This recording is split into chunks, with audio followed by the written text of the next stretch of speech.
Hello, good morning. For today's video is about love quotes. Pero bago ang lahat yan ay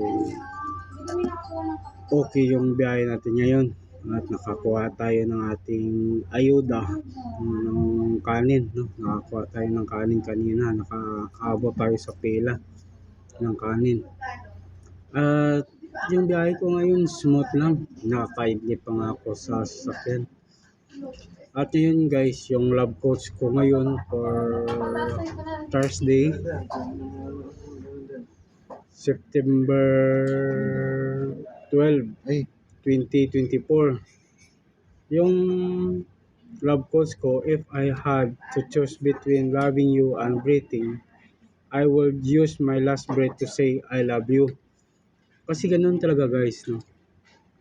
Kasi 'di ba minsan lang natin nasasabi yung term na I love you. Pero dapat araw-araw nasasabi yun natin na I love you kasi mahal kita yun, 'di ba sa Tagalog.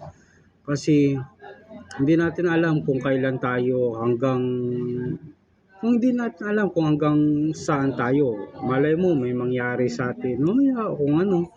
At least hindi natin nasabi yung I love you. Pero pag sinabi mo natin na I love you, ay hindi na yung last breath, at least naparamdam natin na mahal natin yung mga pamilya natin, lalo na yung magulang, kapatid.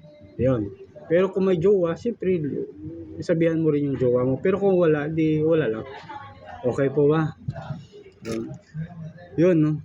Dapat huwag kalimutan na magsabi ng I love you araw-araw at para maparamdam mo na mahal mo ang iyong pamilya. Magulang man, kapatid o karelasyon. No? At ganun guys. At sige, yun na lang.